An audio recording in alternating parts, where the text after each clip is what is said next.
Tuhanku, Yesus Kristus penolongku. Padamulah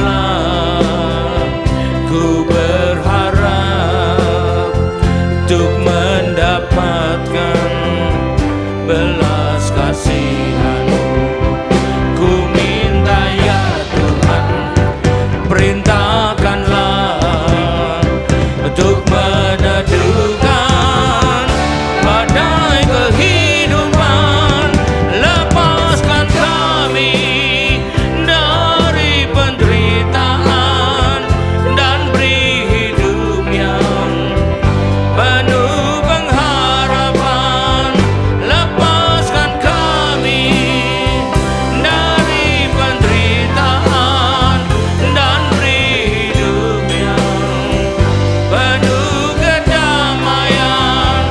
Lepaskan kami dari penderitaan dan beri hidup yang penuh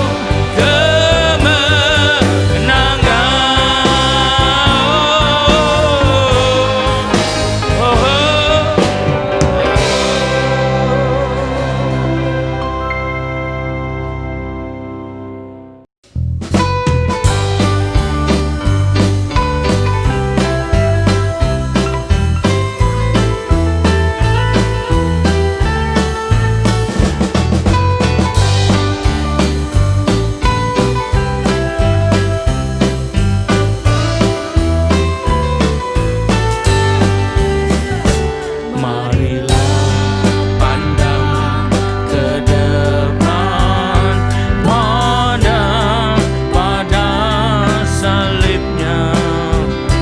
Lupakan dulu semua duka, derita dan nestapa.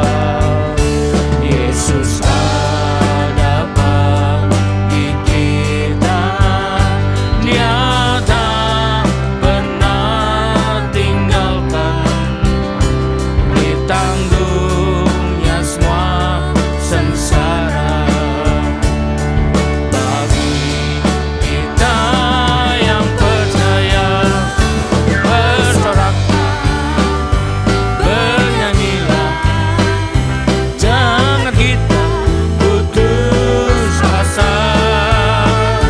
Kuasanya menaungi kita, percayalah padanya.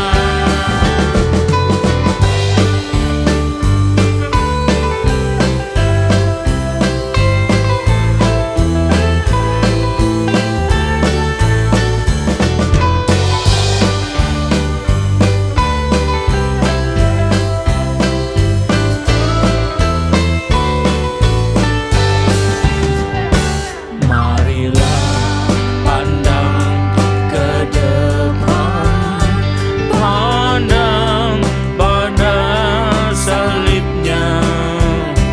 Lupakan dulu semua duka, derita dan nestapa.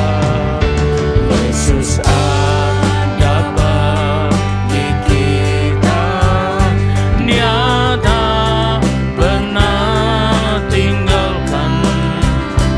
Ditanggungnya semua sengsara bagi kita yang percaya. Bersoraklah, bernyanyilah, jangan kita putus asa. Kuasanya naungi kita, percayalah padanya. Bersoraklah, bernyanyilah, jangan kita putus asa. Kuasanya naungi kita, percayalah padanya. Percayalah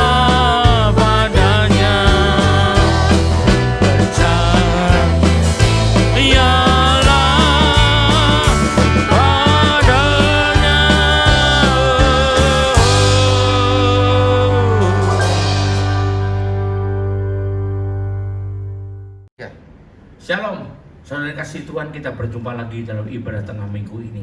Dan kita sekarang akan memasuki firman Tuhan. Tapi sebelum itu, marilah kita kembali berdoa. Terima kasih Tuhan Yesus, kami kembali akan terima firman-Mu. Dan agar kami boleh terima firman-Mu dan sungguh-sungguh berguna buat kami, tumbuh dalam hidup kami menghasilkan buah yang berlipat ganda, 30, 60, 100 kali ganda. Berikanlah pada kami kiranya Tuhan roh hikmat dan wahyu daripadamu, agar kami semua boleh menangkap, mengerti, menghayati, bahkan mampu melakukan firman-Mu dalam hidup kami dengan baik dan benar, yaitu tepat seperti apa yang sebenarnya Engkau maksudkan dengan firman-Mu kepada kami sebagai umat-Mu. Terima kasih Tuhan, Roh Kudus urapilah kami Tuhan. Doa ini kami naikkan hanya dalam satu nama yang berkuasa, yaitu nama Tuhan Yesus Kristus. Haleluya, amin. Sekali lagi shalom. Kita akan masuk firman. Ya, kita sebagai pendahuluan hari ini kita bicara tentang murid Yesus, atau sebaliknya pengikut Kristus atau pengikut Yesus. Apa bedanya murid dan pengikut? Ada yang mengatakan sama aja Pak. Loh, nanti kita lihat ya. Pertama, apa maunya Tuhan? Kita harus tahu.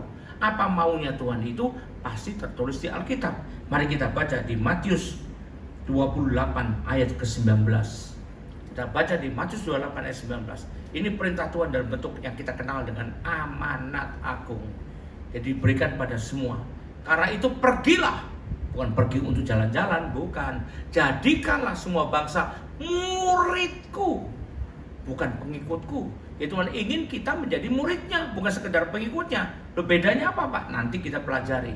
Lalu baptislah mereka dalam nama Bapa dan Anak dan Roh Kudus. Dan ajarlah mereka melakukan segala sesuatu yang telah kuperintah padamu. Jadi muridnya pertama, muridnya ada seorang yang belajar dari apa yang gurunya ajarkan. Yang kedua, melakukan apa yang dia terima sebagai pengajaran. Yang ketiga, dibaptis kalau kita murid Yesus dalam nama Bapa dan Anak dan Roh Kudus. Kita harus tahu dan melakukan segala sesuatu, bukan dipilih yang enak, yang bisa saja, yang telah diperintahkan kepada kita semua. Nah, kita harus tahu dan ketahuilah, tahulah kamu bahwa aku nyertai kamu senantiasa. Bukan juga nyertai untuk menolong, tapi nyertai untuk memantau kamu, mengevaluasi kamu senantiasa, kapan saja, tidak ada jedanya, tidak ada hari liburnya, nggak ada tutup kantornya, sampai kepada akhir zaman. Ya, kita harus tahu ya. Jadi penting sekali untuk kita menjadi murid Yesus, bukan sekedar pengikut Kristus ya. Nah, kita harus tahu. Jadi kita menuruti ajarannya, melakukannya dalam hidup kita, dan dibaptis dalam Bapa dan Anak Roh Kudus. Untuk apa? Untuk kita bisa, itu artinya hidup dalam ketaatan dan berjalan bersama Tuhan. Itulah juga akhirnya hidup dalam kuasa, berjalan kuasa. Lalu kalau kita tanya siapa murid Kristus? Nah, itulah orang-orang yang demikian.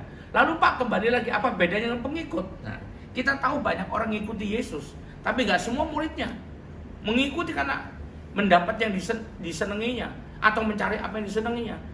Kenapa? Karena simpati. Kenapa? Hanya karena kagum. Tapi belum masuk kepada mau melakukan apa semua yang diajarkannya. Kalau itu, kalau kita misalnya bertanya ya, kalau ada seorang murid perguruan silat Cimande misalnya, kalau cegat begal, mau dibacok oleh begal, dia membela diri, apa dia keluarkan?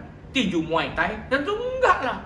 Ya silat Cimande dikeluarkan, karena itu dia pelajari, dia murid perguruan silat Cimande. Begitu juga orang Kristen, menghadapi masalah dalam kehidupan ini, yang dilakukan bukan pakai akalnya, bukan pakai strategi ini, tapi ajaran Kristus yang perlu dia lakukan untuk mengatasi masalahnya. Nah, jadi kita tahu ya. Jadi setiap orang percaya sebetulnya harusnya menjadi murid Kristus. Kalau kita masih belum jadi murid, maka segeralah berubah dari pengikut Kristus berubah menjadi murid Kristus. Lalu kalau gitu siapa murid itu? Bedanya apa? Pertama, kita lihat perbedaannya. Kalau murid ya, itu mencari kebenarannya. Walaupun mungkin menyakitkan, kebenaran itu firman Tuhan. Mungkin tidak begitu menyenangkan, mungkin tidak enak didengar, tapi itu kebenaran. Tapi kalau pengikut mencari hanya yang menyenangkan saja dirinya, ya ini ya. Jadi kalau kita jadi orang Kristen, datang ke gereja ya cari khotbah yang menyenangkan hati, menjadikan macam-macam emas perak segala macam, atau menjadi artis yang ada banyak di sana, kita bukan murid Kristus. Kita baru pengikut Kristus. Karena mencari apa yang menyenangkan buat kita. Artisnya cakep, cantik. Lah itu bukan mencari Tuhan, bukan mencari kebenaran. Itu mencari kesenangan, kesenangan mata, kesenangan telinga, dan sebagainya. Itu yang pertama. Yang kedua, Kalau murid Yesus itu mencari pertumbuhan dirinya semakin hari semakin menjadi untuk bertujuan seperti Kristus, ya. Itu artinya mencari pertumbuhan, naik tingkatan, atau kita kenal dengan kata orang naik to the next level. Nah, ini ya, to the next level. Tapi kalau pengikut itu hanya cari yang menguntungkan dirinya. Banyak dalam praktek orang Kristen yang datang ke suatu pelayanan hanya untuk mencari menguntungkan. Misalnya hari ini ada urapan koper, bawa koper banyak-banyak, nanti pulang isinya emas semua. Loh, itu kan mencarinya bukan mencari Tuhan, mencari yang menguntungkan. Nah, ini baru pengikut ini, belum sungguh-sungguh murid, ya. Yang ketiga, kalau murid itu mau untuk terus belajar. Loh, namanya kalau nggak mau belajar ya bukan murid lah. Murid itu tujuannya utamanya, tugas utamanya belajar dan kemudian ngikuti. Tapi kalau pengikut hanya ikut-ikutan saja, tanpa mendalaminya, tanpa mengertinya, pokoknya ikut saja. Kata wong Jawa, melu wong akeh lah. Ini ada pengikut, ya. Maaf, saya sendiri pernah ngalami waktu dulu kalau ngikut. Satu kali pergi satu negara yang saya belum pernah datangi. Kemudian pemimpin saya waktu itu berjalan di depan. Saya pikir keluar ke yang imigrasi. Kita ikuti semua di sana. Ternyata akhirnya dia masuk ke WC. Kita semua masuk ke WC juga. Ditanya, "Lo ngapain lu ngikutin gua?" Nah, ini namanya pengikut pemimpin. Kalau kita hanya ikut-ikutan, itu namanya pengikut, hanya pengikut, bukan murid, ya. Kalau murid kita harus terus mau belajar, jadi mengerti. Yang keempat, kalau murid akan terus bertekun ketika merasa sakit. Bukan sakit teriak-teriak dan lari sudah gitu. Tapi kalau sekedar pengikut akan menyingkir, menghindari kesakitan karena dia mencari yang menyenangkan saja. Tapi kalau murid sakit malah bertekun dia, ya. Yang kelima, kalau murid itu akan taat melaksanakan perintah gurunya, kewajibannya. Kalau pengikut justru ingin selalu diperhatikan. Jadi kalau kita datang jadi anggota sebuah gereja, kita cuma ingin diperhatikan atau punya ketaatan untuk mengikuti. Ya, ini ya, kita harus bedakan diri kita. Yang keenam, kalau murid mencari hal-hal yang berkenan dan esensial dari gurunya, ya. Kalau pengikut hanya mencari hal-hal yang sensasional, ini lain daripada yang lain. Misalnya ada yang bisa ngawang, ada yang bisa terbang, macam-macam, ada yang bisa berubah. Itu datang semua berbondong-bondong. Itu cuma pengikut. Kalau murid mencari hal-hal yang berkenan pada Tuhannya, gurunya, dan esensial dari gurunya. Yang ketujuh, kalau murid itu bertahannya lama sampai lulus. Kalau pengikut sifatnya sementara. Ada pertunjukan lain yang dianggap lebih menarik, pindah semua, imigrasi semua, ya bukan begitulah. Nah, itu bedanya murid dan pengikut. Jadi kalau orang yang suka jalan-jalan dalam beribadah, itu belum murid, itu baru pengikut. Di sana lebih enak, saya pindah ke sana. Di sana lebih ramai, saya pindah ke sana. Di sana lebih dingin, saya pindah ke sana. Di sana lebih banyak makanan, saya pindah ke sana. Tapi kalau murid bukan itu yang dicari, ya, bertahan lama. Maka kesimpulannya, kalau kita mau jadi murid Kristus, maka kita harus mengikuti maunya Tuhan. Jadilah seorang murid dan jangan sekedar jadi pengikut. Murid selalu berjalan bersama gurunya. Artinya kita berjalan mengikuti teladan Tuhan Yesus, mengikuti ketetapan Tuhan Yesus buat kita, mengikuti kehendak Tuhan. Sampai bisa menjadi seperti gurunya. Itu adalah murid. Tuhan Yesus tidak datang untuk mencari pengikut, ya, belaka. Atau bagaimana supaya pengikutnya banyak. Tidak.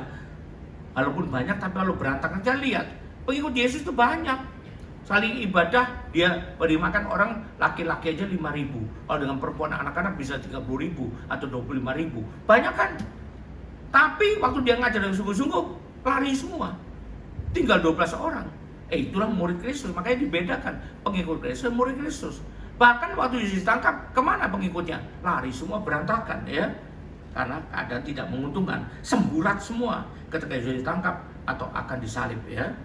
Tapi murid-muridnya akhirnya diberinya kuasa. Bukan cuma pengikut, tapi kalau kita mau jadi murid, walau kita dulu yang pengikut, kita pun juga disediakan buat kita kuasa, otoritas seperti yang saya sebutkan pada ibadah tengah minggu yang lalu.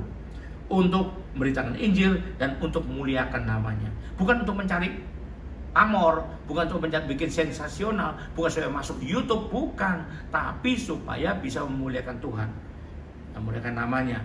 Dan ingat, untuk menjadi mengiring Yesus, haruslah melalui menyangkal diri dan pikul salib. Kalau kita segera jadi pengikut, kita nggak tahan. Nah, kita harus jadi murid dan biarlah kita terus berkembang. Haleluya. Kalau pengikut jangan-jangan bisa layu sebelum berkembang. Tapi kalau murid ingin jadi seperti gurunya. Jadi puji Tuhan kalau kita semua punya mental seorang murid dan punya cita-cita mempertahankan satu kita sebagai murid Kristus. Saya berdoa, saya punya kerinduan agar kita semua yang dikasih Tuhan ini sungguh-sungguh menjadi murid Kristus. Haleluya. Amin. Mari kita sekarang berdoa, terima berkat Tuhan. Kita akhiri ibadah tengah minggu ini. Mari tundukkan kepala dan angkat kedua tanganmu. Kembalilah ke kegiatanmu masing-masing dengan berkat yang terbaik dari Allah Bapa di sorga, dengan kasih karunia dan damai sejahtera dari Tuhan kita Yesus Kristus menjadi guru kita, dan juga dengan persekutuan, pertolongan, penghiburan, kekuatan, pengurapan dari Allah Roh Kudus yang bisa menjadikan kita mau menjadi murid dan bersedia menjadi murid dan bertahan jadi murid. Dan biar itu nyertai kita mulai hari ini sampai sepanjang tahun ini, sampai Maranatha, sampai selama-lamanya. Yang percaya dan sudah terima berkat Tuhan ini, sama-sama katakan amin. Haleluya. Tuhan berkati kita semua. Amin.